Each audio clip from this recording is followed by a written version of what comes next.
So what I'm going to give you is 6 pillars of leadership. And I may use a story or two if I have time to kind of reinforce it. The first one is that you have to be competent at what you do.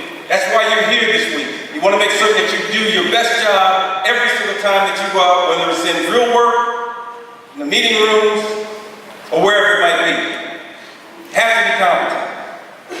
Having suitable skill or knowledge of your experience, right? Fielding Yosef's make this statement. He said, to me, no coach in America have asked a player to make a sacrifice.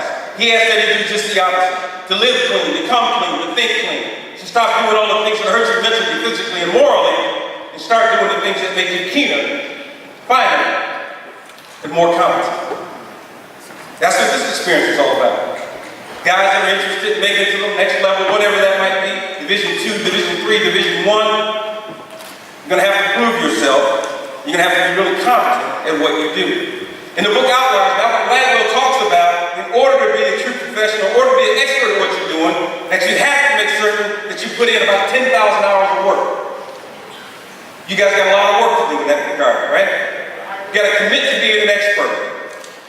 The devil is in the details, the little things that are things that count. As the coaches are talking to you, try to absorb every single word that they tell you about the technique and fundamentals that you use. They'll carry over. They translate, regardless of what the system is. In our system, you can see, for the most part, the details are the things that make a difference. The preparation is key.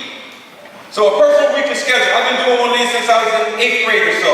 Just in the habit. I'm a list guy. So this is my schedule here. You can see that every single day that I have is planned out. Every single meeting, everything I do from the time I get up in the morning to the time I go to bed in the evening. If there's a change, if there's an adjustment, I make that adjustment. But you have to be organized, you have to be able to adjust and move forward, because your opponent is preparing just as well as you are.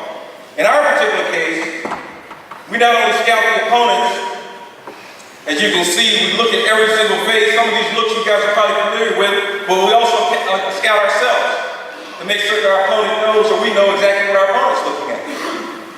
There's a lot of work that goes into this game. Smart people play football. Without question. In the National Football League, we do not have a guy on our team that can't think on his feet quickly and is not an expert at what he does. But it takes work. And you can see all of this information that we have and the things that you're going to have to make certain you become familiar with. Some of you already are within your high schools. I know you guys are using Huddle Pro and things of that nature to get you familiar. It moves up a couple notches when you go into college football and then on to professional football as well.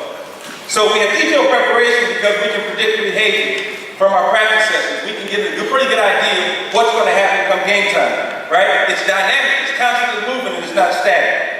John Wooten, who's obviously believed in details, who won probably 7, national championships in basketball, he said the basic attention to and the perfection of tiny details that might commonly be overlooked are the difference between champions and near champions.